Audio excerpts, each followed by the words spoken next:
gracias y qué gusto de retomar contacto contigo, Julie, con Los Tiempos, un diario con el que tenía mucha cercanía y sobre todo con la hermosa ciudad de Cochabamba, que para mí es un pequeño paraíso en este mundo, ¿no? Mira, mi relación con Bolivia no solamente es de cuando yo trabajé con UNODC entre los años 2010 al 2013. Yo hice mi tesis universitaria sobre Bolivia, la integración Perú-Bolivia-Brasil, hace muchos años cuando me gradué de la Universidad de Lima en un proyecto de integración regional a través de integración aérea y terrestre, ¿no? Para promover el comercio. Te hablo de esto del año en 1988, por ahí, ¿no? Entonces yo hice mi tesis y siempre me interesó mucho Bolivia. Años después, cuando yo trabajé en Bonn, en la oficina de voluntarios de la ONU, también me concentré, yo era a cargo del programa de Bolivia y fui el autor de este conocido proyecto que ganó el premio presidencial de Bolivia en ese entonces, de voluntarios por la participación popular, en el cual se le daba a los graduados universitarios la oportunidad de ir con contratos de voluntarios ONU por 6 meses a diferentes regiones del país. Y bueno, mi tercera afiliación ha sido pues años después, ya como jefe de misión de una oficina de la ONU, en un tema pues delicado, pues por causas de que Estados Unidos y Bolivia no estaban en buena relación y se expulsó a la DEA, a USAID, al embajador americano. Entonces, esta fuente de financiación era muy importante para las operaciones de UNODC en el país. Entonces, bueno, era prácticamente el 90% del presupuesto de oficina. Entonces, este fue una situación en que los proyectos estaban financiados por un solo donante, un donante muy generoso, pero que si pasaba algo nos quedábamos, ¿no? Y eso fue lamentablemente lo que pasó y me tomó dirigir, digamos, estas negociaciones con el gobierno. Y bueno, en general, pues no hubo un interés, ¿no? De que Bolivia se quedara sin representación y entre negociaciones van y vienen, que llegó hasta los más altos niveles del secretario general y el presidente Evo Morales, se reconsideró la decisión y se mantuvo la representación. Y mira, pues me piden que yo fuera como representante. Bueno, ya no podíamos contar con la cooperación americana directa para Bolivia. Entonces, lo que tocó hacer fue diversificar la canasta de donantes y eso fue muy positivo porque entramos a trabajar por primera vez con la Unión Europea, ¿no? Y adicionalmente a la Unión Europea, otros países entraron a cooperar, ¿no? Para financiar la oficina, países europeos mismos, ¿no? Adicionalmente a la Unión Europea como organización, pero entraron Alemania, Francia, Italia, España. Fue la primera vez que Bolivia pudo contribuir al financiamiento de la oficina, ¿no? Fue un primer aporte de costo compartido, que fueron $250,000 que dieron al año, pero después con mis sucesores esta cantidad se retiro de Bolivia de la Convención de la ONU por causa de la Cuyico. Entonces, en todo este momento en que se estaba reingenierizando, ¿no? La operación de cooperación a Bolivia en el tema contra narcóticos, Bolivia se sale de la convención, ¿no? Pero por un tema no de narcotráfico, sino del tema de un tema cultural. Pero era una palabra mayor, ¿no? De que el país se saliera. Entonces era como estar en un vacío, porque por casi 12 meses la oficina casi otra vez estaba en riesgo, pero Bolivia se retiró, pero al día siguiente presentó la solicitud de readmisión con la condición, ¿no? De que se aprobara el tema del acuyico. El total se aprobó y se regresó. Bueno, Temas también de desafío en esa época, ¿no? Es que los mercados del narcotráfico empezaban a expandirse en la región sudamericana, ¿no? A expandirse y consolidarse, diría yo, ¿no? Porque siempre el mercado era Norteamérica, ¿no? Ir hacia México, Estados Unidos, Canadá, y después, bueno, Europa, pero en el tránsito, en el trasiego de la cocaína, ¿no? Como droga o pasta básica que salía, ¿no? Fuera de las fronteras, empezaban a crearse mercados en los puntos de tránsito cercanos a Bolivia, que eran Brasil, Argentina, Paraguay, Chile, se comienzan a formar mercados. Y en el caso de Bolivia, era en ese momento el país que tiene, ¿no? La frontera más extensa con Brasil, y era el único de los tres países que producen coca. Y la alerta fue, ¿no? De que eh, el tema del narcotráfico va siempre de la mano con violencia, porque los narcotraficantes siempre tratan de proteger su cargamento, ¿no? Y ese cargamento vale más por kilómetro que va avanzando, y en ese cada kilómetro que va avanzando se torna más violento porque la mercancía vale más y nadie quiere perder el negocio. Entonces mi alerta era, ojo, miren lo que está pasando, ¿no? Porque por un lado es una cocaína barata, ¿no? Porque va de un país productor a un consumidor directo, casi sin intermediarios. Y número dos, no, que también Bolivia, adicionalmente a ser productor de cocaína, era país de tránsito. La coca producida en el sur peruano, sobre todo en el Brain, está muy conectada a grupos de tráfico ilícito de drogas basados en Bolivia. Son esas dinámicas, Yuli, por un lado, Bolivia empezando a tener un rol mayor, ¿no?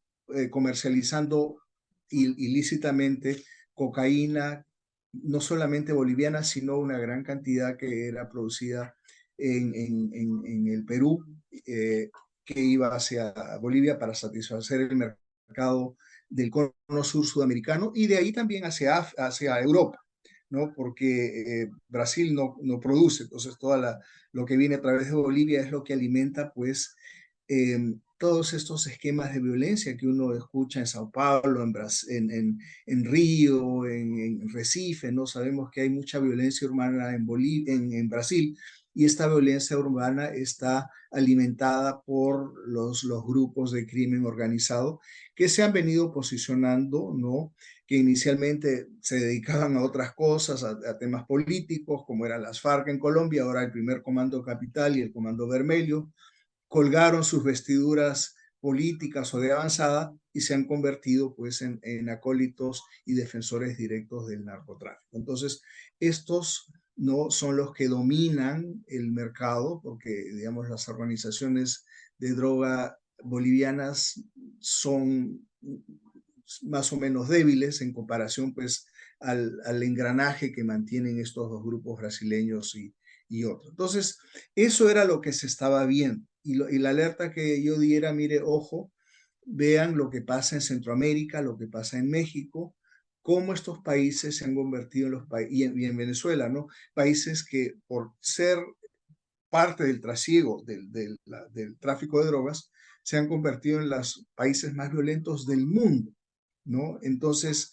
eh, extorsión, sicariato, corrupción, secuestro, todo este tipo de actividades, ¿no? Para que el tema del trasiego, el tráfico de drogas no sufra, no utilizan todas estas armas delictivas, ¿no? Y prácticas delictivas para dominar los territorios, neutralizar a las autoridades, a la sociedad civil, dentro de lo que les sea parte, pues se detectó, ¿no? De que la mayor parte de la coca que se producía no era para el consumo tradicional y mucha de esta iba al narcotráfico.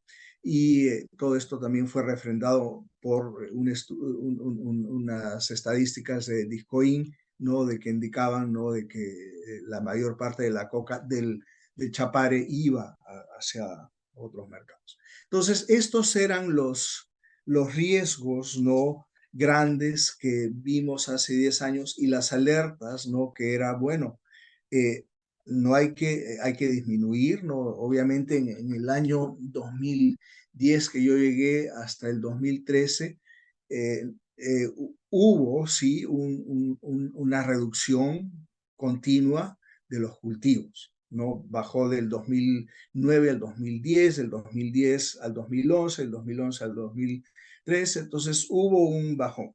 Pero ahora vemos en el 2023 que está a mayor nivel que en el 2010, ha sobrepasado las 30.000 hectáreas. Y en el 2017, a pesar de que ya se sabía que había más coca de lo que el país necesitaba, se autoriza, ¿no? Y se legaliza, se cambia la ley para permitir que la coca pues fuera legal.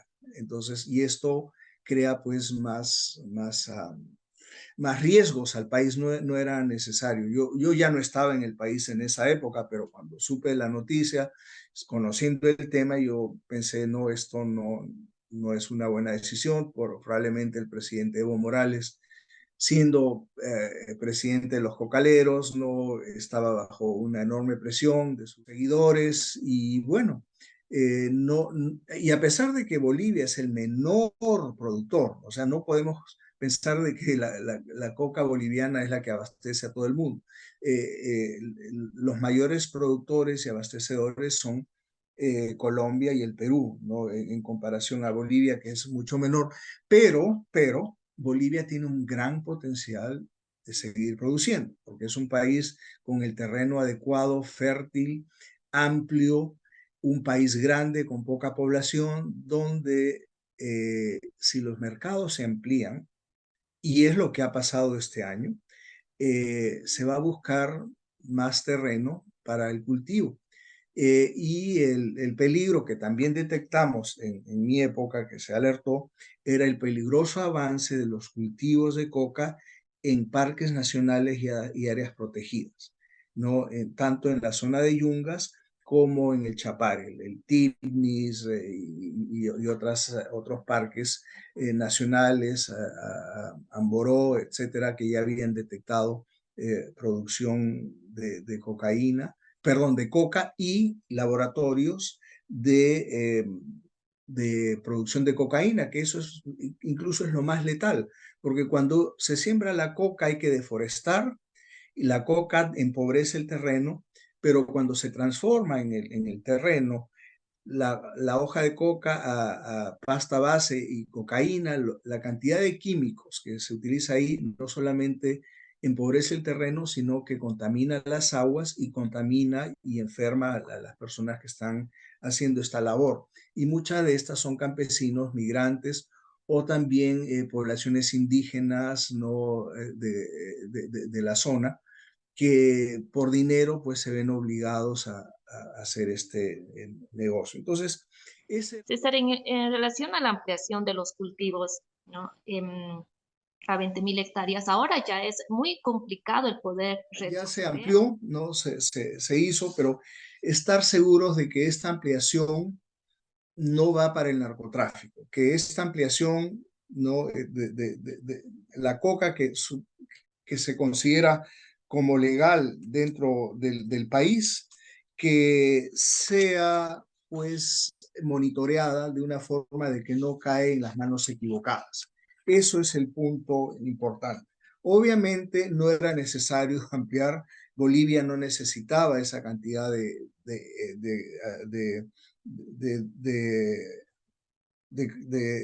12.000 hectáreas adicionales, ¿no?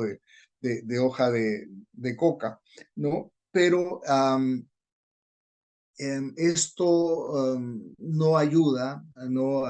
Si es que se va a reducir, se quiere erradicar, hay se ha bajado mucho la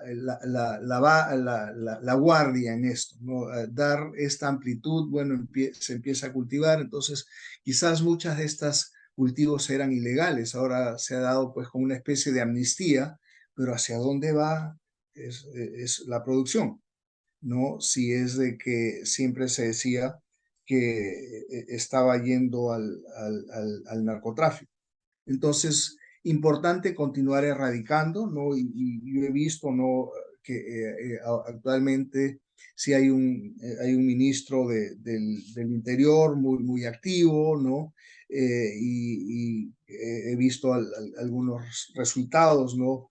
De la gestión del señor ministro del Castillo, indicando pues de que se han incautado el año pasado 12.5 toneladas de cocaína, luego este año en lo que va casi 14 toneladas, que se han destruido más de 330 fábricas, que se ha aprendido más de 2.000 personas, ¿no? Entonces, bueno, hay resultados, ¿no? El país también no está solo. Obviamente no se puede eh, indicar que la lucha contra el narcotráfico es de un solo país. La lucha contra el narcotráfico es una responsabilidad compartida de productores, países de tránsito y muy importante países consumidores. La cooperación que viene de Norteamérica, de Europa, ¿no? A los países andinos, pero parece que hay también una fatiga, ¿no? Porque ya llevamos más de 50 años en tema pues de la guerra contra las drogas y mira, estamos ahora en el 2023, es el año que más coca y cocaína se ha producido. Se habla que los efectos de la pandemia, que se han abierto las fronteras, pero no importa cuáles son las razones. La realidad es de que en esta época Colombia no había producido tanta coca como antes, lo mismo el Perú y ahora Bolivia, llegando pues pasando las 30.000 hectáreas, ¿no? Pero las 30.000 hectáreas de Bolivia no son mínimas si comparamos que Colombia tiene 200.000 y que el Perú tiene 62.000, ¿no? Pero de todas maneras hay que ver, pues ponerlo en proporción, porque Bolivia es un país con una menor población, un país, digamos, de menor desarrollo relativo. Entonces, enfrentar el narcotráfico con los recursos de un país como Bolivia, que es menos desarrollado, mediterráneo, etcétera, es un desafío grande, ¿no? Entonces, lo importante ahí es, bueno, repensar, ¿no? ¿Qué se va a hacer con esas hectáreas extra y cómo se van a monitorear para que no vayan en la dirección equivocada? ¿Cómo se ve Bolivia ya después de que tú dejaste nuestro país? ¿Cómo has ido viendo Bolivia en la lucha contra el narcotráfico y los países de nuestra región? Lamentablemente, y no es Bolivia, ¿no? Sino es que los tres países andinos en los últimos 4 años, la producción ha, ha,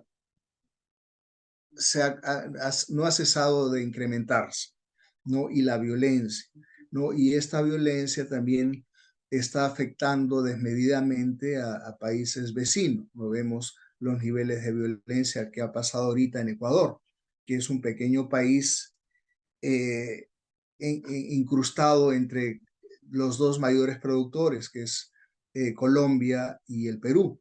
Ecuador era un país que por muchos años vivió en paz, a pesar de que estaba con dos vecinos de donde se originaban pues muchos de estos negocios ilícitos. Y el país, que es un gran exportador pues de frutas, de bananos, de camarones, su industria no de exportación se vio afectada porque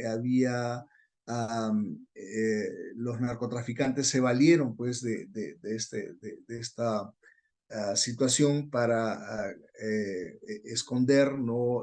Cargamentos de cocaína en los contenedores. Y bueno, este país con 3, 4 puertos muy grandes, ¿no? Guayaquil, Puerto Bolívar, Esmeraldas,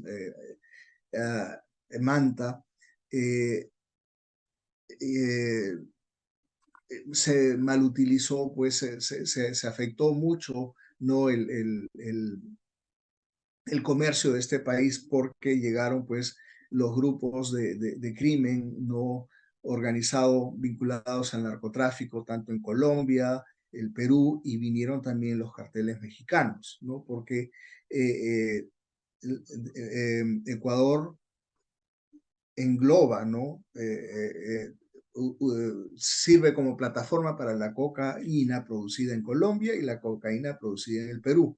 Y estas que van mayormente hacia Estados Unidos y pasan por México, Centroamérica y también hacia Asia. Entonces, y ya lo estamos viendo en Bolivia, ¿no? Lo alertamos hace 10 años y obviamente pues los niveles de violencia se ven. Entonces es así como se ve ese panorama, ¿no? De que Bolivia tiene, si bien es el menor productor, es un país en riesgo y es un país que no debe de bajar la guardia en el tema pues de mantener la seguridad y la protección a sus ciudadanos y evitar pues que se enquisten en el país grupos extranjeros. No se habla, ¿no?, de que ya están bien posicionados el Comando Vermelho, el primer Comando Capital de Brasil, el cartel de Sinaloa y Jalisco Nueva Generación de México, probablemente también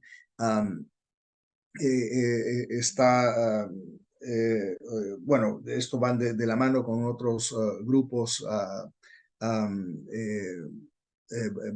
bolivianos que dan servicios, todos también probablemente el cartel del Golfo de Urabá de Colombia, y bueno, otro grupo delictivo, el Tren de Aragua, que viene de la mano con muchos migrantes venezolanos, ¿no? Que salen de su país con antecedentes criminales y están pues armando estas redes delictivas en otros países sudamericanos. Entonces sí, la situación hay que tener mucho cuidado. Hemos visto también el caso, ¿no?, de la presencia de un conocido narcotraficante uruguayo en Bolivia, ¿no? Que está ahorita prófugo y que prácticamente pues se escapó frente antes, minutos antes que las autoridades lo encontraran, y aún pues, y este señor ha estado vinculado pues a uno de los crímenes más horrendos que ha habido, pues el asesinato de este procurador antidrogas paraguayo, ¿no? Entonces mira cómo se vienen posicionando personas que no vienen realmente a hacer bien al país, sino que vienen a afectar pues la paz y la tranquilidad y a causar eh, eh, mucho sufrimiento, ¿no? ¿Por qué estas organizaciones, estos cárteles le han puesto la mirada a Bolivia? Por lo que he estado leyendo, y yo también investigo, estoy en contacto con centros académicos que ven el tema, es el posicionamiento geográfico, ¿no? Bolivia es un país que tiene un gran potencial para, para que estas organizaciones puedan maximizar sus negocios ilícitos. La frontera con Brasil de por sí es una oportunidad. Hay un gran comercio ilícito, pero se da para muchísimo más. Las mafias del narcotráfico están avanzando muy rápido porque se está dando ahorita un factor de riesgo grande. No hemos visto que se ha incrementado como nunca el nivel de producción de coca y cocaína, ¿no? En 35% de un año para otro. Y sabes que el precio, a pesar de que hay mayor cantidad de producto, no ha bajado. ¿Por qué? Porque se están ampliando los mercados. Ahorita los mercados se han posicionado siempre en Norteamérica, seguido de Europa y Sudamérica, que son entre las tres regiones las que concentran pues casi el 70% del consumo de cocaína. Pero ahorita las organizaciones criminales están tratando de abrir mercados exactamente donde yo estoy, en Asia, ¿no? Y esto, en la zona de Asia son países emergentes con una economía que está avanzando bien. César, ya para concluir, teniendo este panorama que nos has explicado, ¿cuáles son las recomendaciones que se podrían dar, ¿no?, a nuestro país? Si bien es un tema de responsabilidad compartida, que muchos países también tienen que asumir algunas acciones, Bolivia, ¿qué le toca hacer a Bolivia? Yo diría acá, Julie, por un lado, ver los temas internos, ¿no? Por ejemplo, eh, que se continúe con la erradicación, la fiscalización, no de que no entren plantaciones de coca en zonas de áreas protegidas, que el gobierno tome todas las ayudas tecnológicas para monitorear. Ahora es más fácil, pues con drones, con satélites, ¿no? Y que a pesar de que es importante, ¿no?, la nacionalización de la lucha contra las drogas, esto no es un problema nacional, esto es un problema mundial y cada uno hace su parte. Y cada uno hace su parte no mirándose a sí mismo, sino mirando también al vecindario y cómo abrir mejores y mayores espacios de cooperación con el Perú, con Brasil, con Chile, con el Paraguay, con Argentina. Bolivia es un país que no tiene salida al mar y está rodeado pues de todos estos países y son fronteras muy grandes, difíciles